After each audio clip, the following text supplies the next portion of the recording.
எல்லாருக்கும் வணக்கங்க. இந்த வீடியோவில் நம்ம பார்க்கக்கூடிய டாபிக் என்ன அப்படின்னா, நட்சத்திரங்களின் நேத்திரம் அப்படிங்கிறத பற்றி தான் பார்க்க போகிறோம். நேத்திரம் அப்படின்னா கண் அப்படின்னு சொல்லி ஒரு பேர் இருக்குது. நேத்திரம்னா பார்வை அப்படின்னு சொல்லி ஒரு பேர் இருக்குது. அதாவது வந்து ஒளி பொருந்திய நட்சத்திரம் அப்படிங்கிறது தான் நம்ம வந்து நேத்திரம் அப்படின்னு சொல்லி சொல்கிறோம். இந்த நட்சத்திரத்துக்கு வந்து ஒளி இருக்கா, வலு இழந்திருக்கா அப்படின்னு செக் பண்ணணும். இது எப்படி செக் பண்ணுறது, இது எதுக்கு பார்க்கணும் அப்படிங்கிறத நீங்கள் தெரிஞ்சுக்கணும். பஞ்சாங்கத்தில் வந்து நேத்திரம் ஜீவன் அப்படின்னு சொல்லி ஒரு கான்செப்ட் இருக்குது.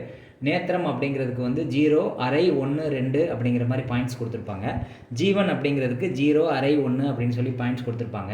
அதனுடைய அர்த்தம் என்ன அப்படின்னா, அதாவது வந்து ஒளி பொருந்திய நட்சத்திரம் அப்படின்னா இரு கண்கள் கொண்ட நட்சத்திரம் அப்படிங்கிறதுக்கு வந்து 2 பாயிண்ட் கொடுத்துருப்பாங்க.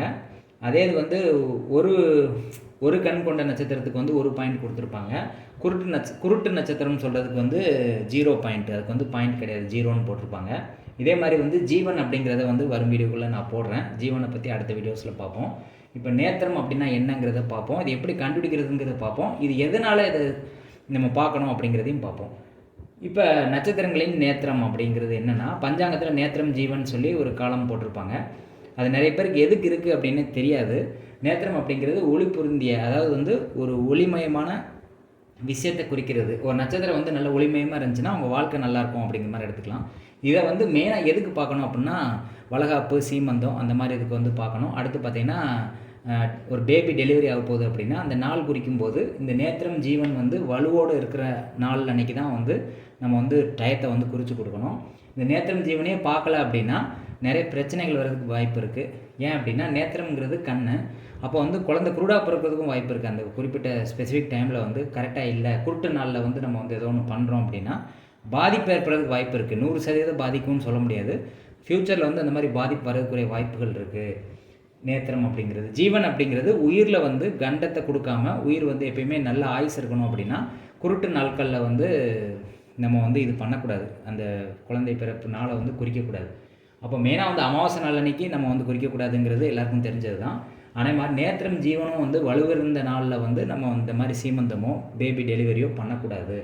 இப்போ அது எப்படி கண்டுபிடிக்கிறது, இந்த மாதிரி நேத்திரம் அப்படிங்கிறது எப்படி கண்டுபிடிக்கிறது அப்படின்னா, அஸ்வினி முதல் அன்றைய நட்சத்திரம் வரை எண்ண வேண்டும். அஸ்வினி நட்சத்திரத்துலேருந்து இன்றைக்கி என்ன நட்சத்திரம் இருக்கோ அது வரைக்கும் எண்ணணும். நம்ம 9க்கு மேல் நட்சத்திர எண்ணிக்கை வந்தால் 9ஆல் வகுக்க வேண்டும். இப்போ வந்து அஸ்வினி நட்சத்திரத்துலேருந்து இன்றைக்கி என்ன நட்சத்திரம்னா கார்த்திகை நட்சத்திரம். அப்போ வந்து மூணாவது நட்சத்திரமாக வருது. இதே மாதிரி 9 நட்சத்திரத்துக்கும் பார்த்திங்கன்னா முதல் 4 நட்சத்திரம் கணக்கு வந்துச்சு அப்படின்னா அது வந்து முழு பார்வை உள்ள நட்சத்திரம். 5, 6, 7வது நட்சத்திரமாக வந்தது அப்படின்னா ஒரு கண் கண்ட நட்சத்திரமாக நம்ம எடுத்துக்கலாம். 8, 9வது நட்சத்திரமாக வந்தது, அஸ்வினிலேருந்து 8வது நட்சத்திரமாகவோ 9வது நட்சத்திரமாகவோ வந்தால் அது குருட்டு நட்சத்திரம்னு சொல்கிறாங்க. அன்றைக்கி வந்து சுப காரியமோ ஏதோ ஒரு நல்ல விஷயங்களோ தவிர்க்கணும் அப்படிங்கிற மாதிரி சொல்லப்படுது. அது வந்து மெயினாக வந்து இந்த மாதிரி டெலிவரிக்கும் சீமந்தம் வளகாப்புக்கு வந்து மெயினாக நம்ம பார்க்கணும்.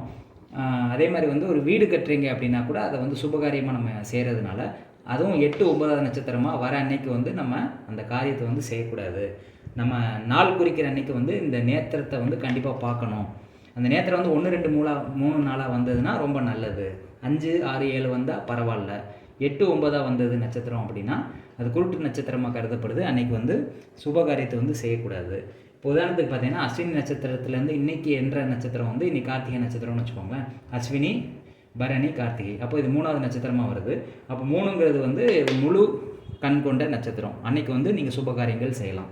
அதே அஸ்வினிலேருந்து உத்திரம் வருதுன்னு வச்சுக்கோங்களேன். உத்திரம் வந்து 12வது நட்சத்திரம். இதை வந்து 9ஆல் வகுக்கணும். 9க்கு மேலே நட்சத்திரம் போயிடுச்சு அப்படின்னா அதை வந்து 9ஆல் வகுக்கணும். அப்போ 12/9 வந்து 3 வருது. அப்போ 3ங்கிறதும் வந்து அந்த நாள் வந்து முழு கண் கொண்ட நாளாக எடுத்துக்கலாம். நேத்திரம் நல்லா இருக்குன்னு எடுத்துக்கலாம். 2 பாயிண்ட்ஸ் கொடுக்கலாம் இருக்குது. அஸ்வினிலேருந்து விசாகம் வருதுன்னு வச்சுக்கோங்களேன். அஸ்வினி நட்சத்திரத்துலேருந்து எண்ணணும். இன்றைக்கி நட்சத்திரம் வந்து விசாக நட்சத்திரமாக வந்துச்சுன்னா அஸ்வினிலேருந்து விசாகம் வந்து 16வது நட்சத்திரம். அதை 9ஆக வகுக்கும்போது மீதி இருக்கிறது வந்து 7 வருது. அப்போ 7ன்னு வரும்போது வந்து அது ஒரு கண் கொண்ட நட்சத்திரம். அன்றைக்கி சுபகாரியங்கள் பண்ணலாம், பரவாயில்லன்னு சொல்லலாம்.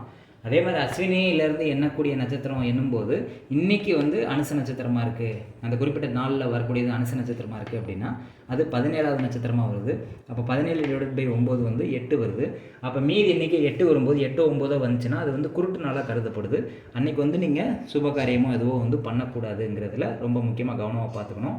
இப்போ இந்த நட்சத்திரங்களின் நேத்திரம் பற்றின புரிதல் உங்களுக்கு கிடச்சிருக்குன்னு நான் நம்புகிறேன். பஞ்சாங்கத்தை படிக்கிறவங்களுக்கு இது தெரியும்னு நான் நினைக்கிறேன். பஞ்சாங்கம் தெரியாதவங்களுக்கு வந்து இதை பற்றி தெரியாது. பஞ்சாங்கத்தில் வந்து நேத்திரம் ஜீவன் அப்படின்னு சொல்லி போட்டு பாயிண்ட்ஸ் போட்டிருப்பாங்க. குருட்டு நாள்னா 0 பாயிண்ட்டு, ஒரு நாள்னா ஒரு கண் கொண்ட நட்சத்திரம்னா 1 பாயிண்ட்டு, இரு கண் கொண்ட நட்சத்திரம்னா 2 பாயிண்ட் வந்து கொடுத்துருப்பாங்க. அப்போ அது எது கொடுத்துருக்காங்க அப்படிங்கிற விளக்கத்தை வந்து நீங்கள் தெரிஞ்சுக்கோங்க. அது எப்படி கால்குலேட் பண்ணணுங்கிறதையும் நான் இந்த வீடியோவில் வந்து புரிய வச்சுருக்கேன். இது எதுக்கு அப்படின்னா, சுப காரியங்கள் செய்யும்போது இது நல்ல நாளாக பார்த்து செய்யணும், இந்த மாதிரி குருட்டு நாட்களில் வந்து செய்யக்கூடாதுங்கிறது தான் இந்த ஒரு விழிப்புணர்வு ஏற்படுத்தக்கூடிய ஒரு பதிவாக வந்து நட்சத்திரங்களின் நேத்திரம் அப்படிங்கிற கான்செப்ட் வந்து நான் போட்டிருக்கேன். இந்த பதிவு வந்து கண்டிப்பாக உங்களுக்கு பயனுள்ளதாக இருக்கும்னு நான் நம்புகிறேன். இந்த மாதிரி நிறைய வீடியோஸ் பார்க்கணும் அப்படின்னா இந்த சேனலை மறக்காமல் சப்ஸ்கிரைப் பண்ணுங்கள். வீடியோஸ் நிறைய பார்த்து எனக்கு சப்போர்ட் பண்ணுங்கள். உங்களுக்கு ஜாதகம் பார்க்கணுன்னு விருப்பம் இருந்துச்சுன்னா டிஸ்கிரிப்ஷனில் என்னுடைய ஃபோன் நம்பர் கொடுத்துருக்கேன். வாட்ஸ்அப் மூலிமா தொடர்பு கொண்டு அப்பாயின்மெண்ட் ஃபிக்ஸ் பண்ணிட்டு ஜாதகம் பார்க்கலாம். நன்றி, வணக்கம்.